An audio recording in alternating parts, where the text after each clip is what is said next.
Vamos falar agora, gente, sobre o caso daquela criança de 6 anos que foi beijada por um funcionário de uma farmácia no bairro Padre Eustáquio, região noroeste de Belo Horizonte. Nós mostramos esse caso aqui no Balanço Geral.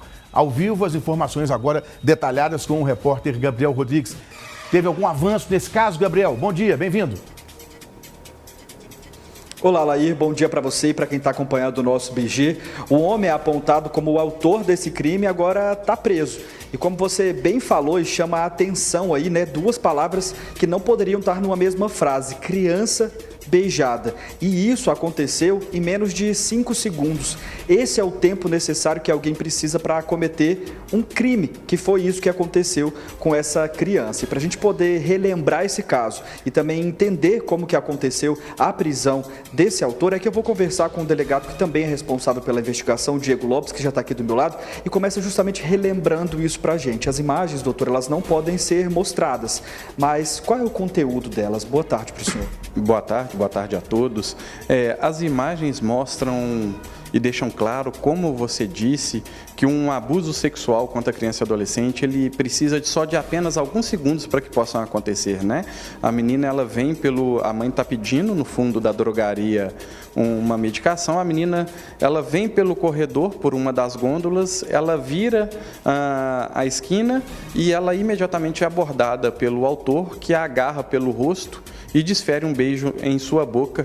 Imediatamente ele percebe que tem uma senhora adentrando no estabelecimento e aí ele larga a menina e sai andando como se nada tivesse acontecido. Então, em função disso, a Polícia Militar foi acionada, ele foi preso e autuado em flagrante pela Polícia Civil na data dos fatos e nós instruímos a investigação que culminou com seu indiciamento. Eu vou querer entender um pouco melhor a investigação, mas antes eu vou querer saber como é que foi aí o depois do crime praticado, porque essa criança saiu chorando e, a exemplo de outras vítimas de violência desse tipo, ela estava se sentindo culpada pelo que aconteceu. O que essa criança contou para a mãe? Em que estado ela estava quando isso aconteceu, esse contato dela ali com a mãe depois do crime? Sim, imediatamente após a ser violentada, ela saiu correndo e chorando já aos prantos e buscou a ajuda da mãe e pedia para que a mãe não brigasse com ela, porque ela não tinha feito nada de errado.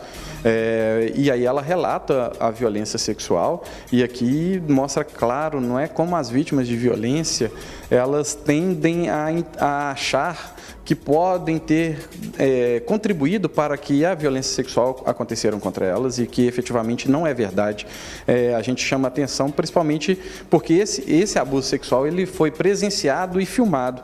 Infelizmente, outras inúmeras crianças estão por aí sendo abusadas sexualmente em ambientes restritos por parentes. Então a gente precisa de sempre falar a respeito disso, de conscientizar as pessoas para que quando uma criança ou adolescente relatar algum tipo de violência sexual, nós possamos acolhê-las e não julgá-las por eventualmente o que aconteceu. Conversar com as crianças também é um caminho, porque se essa menina não soubesse que aquilo era errado, talvez ela não tivesse contado para a mãe, a investigação não tivesse avançado e isso poderia inclusive acontecer com outras crianças. Com certeza absoluta. A prisão em flagrante ela aconteceu porque a menina ela teve dimensão imediatamente do que tinha acontecido. Obviamente ela não entende o que seria o estupro de vulnerável, mas ela sabe que algo de muito errado aconteceu com ela. Tanto é que ela sai chorando e imediatamente ela buscou auxílio da sua mãe.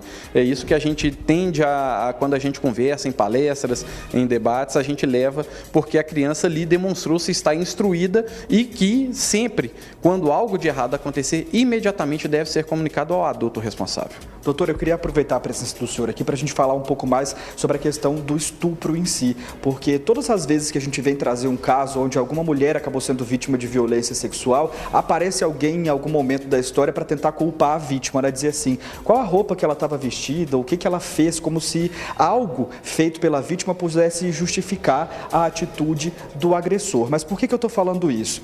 Em relação à idade da vítima, a lei vai tendo entendimentos diferentes. Então, até uma certa idade, mesmo que exista uma suposta vontade dessa adolescente em praticar alguma relação carnal com uma outra pessoa, é crime do mesmo jeito. E eu queria que o senhor aproveitasse para explicar isso para a gente. Até que idade seria permitido, qual idade não é, para que a gente possa ter essa noção geral aí da tipificação do crime.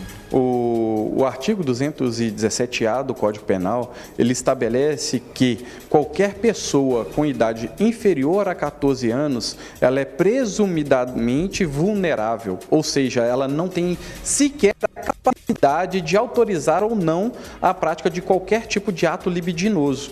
E o beijo lascivo, o beijo na boca, ele é um ato libidinoso ou qualquer tipo de toque no corpo de uma pessoa menor de 14 anos, automaticamente há um entendimento legal e é um mandamento da lei expresso que vai estar configurado o estupro de vulnerável. A partir daí, outras situações devem ser avaliadas, como o emprego de violência, grave ameaça e também a ideia de a vítima ter sido colocada em uma capacidade que ela podia ou não decidir, né, que o seu consentimento pudesse estar viciado. Mas até os 14 anos não há que se falar em consentimento ou não, ou também se foi uma conjunção carnal, que seria o ato mais grave, ou apenas um ato libidinoso, um beijo lascivo. A lei, ela coloca tudo isso como sendo estupro de vulnerável. Doutor, agora que a gente já entendeu o crime, entendeu a lei, eu queria contar uma outra parte da história que chamou bastante a atenção, mas que a gente deixou para contar por último, justamente porque ela pode ou não ter alguma relação com a prática criminosa. Mas depois que tudo aconteceu, que vocês deram início às investigações, vocês descobriram que esse homem de 33 anos apontado como autor teria algum problema psiquiátrico. Eu queria saber qual seria esse problema, o que a família falou, mas principalmente como isso vai ser levado em conta daqui para frente. Sim, ele, como a sua defesa, ela juntou documentações que demonstram que ele faz um tratamento psiquiátrico precisamente para esquizofrenia e tentam argumentar a possibilidade desta doença ter contribuído para a produção do resultado, que é a violência sexual contra essa criança. Mas nós entendemos de forma divergente, principalmente porque ele já trabalhou em outras redes de grandes varejistas aqui de Belo Horizonte, ele tem contato com o público por mais de 5 anos e este evento nunca havia ocorrido. E também, por natureza, a esquizofrenia, ela não está ligada a esse tipo de ataque contra crianças e adolescentes. Via de regra, é um tipo de doença em que a pessoa, quando ela está em crise, ela entende que ela entra em um alto risco, que ela está sendo perseguida. Então, a conduta que ele teve não é condizente com o surto psicótico que uma pessoa com esquizofrenia poderia ter. O que acontece daqui para frente? Onde que ele está agora e como é que é o próximo passo depois do encerramento do inquérito? Então, o inquérito foi encerrado e entregue ao Ministério Público para que eles possam decidir se vão oferecer denúncia ou não, ou se vão pedir algum tipo de diligência complementar à Polícia Civil. Na audiência de custódia, o Poder Judiciário converteu a prisão em flagrante em prisão preventiva, entendendo pela gravidade e pelas robustas provas do abuso sexual, e essa condição psiquiátrica ela será avaliada por último pelo juiz que for julgar o caso. Para a gente poder encerrar, a gente fala sempre aqui no Balanço Geral algumas estatísticas repassadas por vocês da Polícia Civil.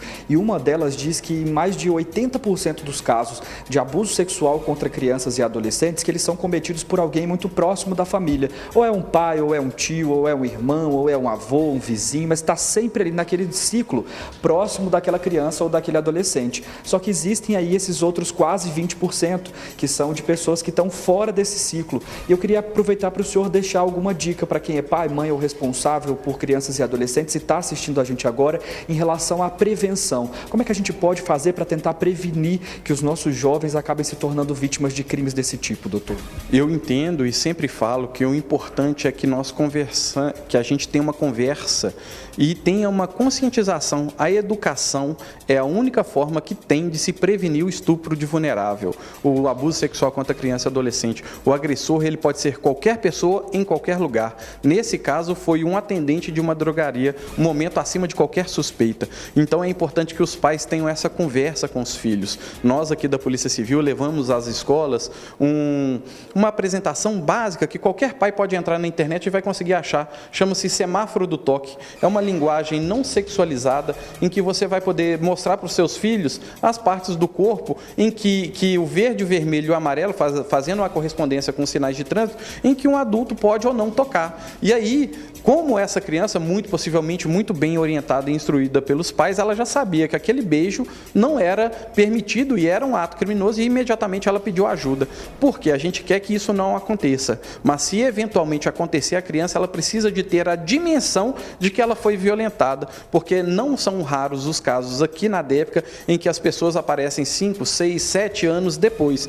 Podem aparecer nesse período? Pode, a gente vai investigar e efetivamente serão punidos os autores. Mas com o passar do tempo, a produção das provas fica um pouco mais difíceis. Nessa situação foi imediata, a gente conseguiu as câmeras e está tudo ali bem provado, juntado aos autos, tanto é que a justiça decidiu para que ele permanecesse preso. E tudo isso muito rápido, né? Eu queria agradecer pela entrevista e parabenizar o trabalho do senhor e de toda a equipe aí, que foi muito rápida nessa resposta, e a gente aproveita para reforçar, Laíra e público do Balanço Geral, a importância justamente de que pais, mães e responsáveis permaneçam próximos para perceberem aí qualquer tipo de mudança de comportamento e realizar a denúncia, porque assim você coloca fim no ciclo de violência, mas também impede que outras crianças e adolescentes acabem se tornando vítima desse tipo de crime, né, Laíra? Exatamente isso.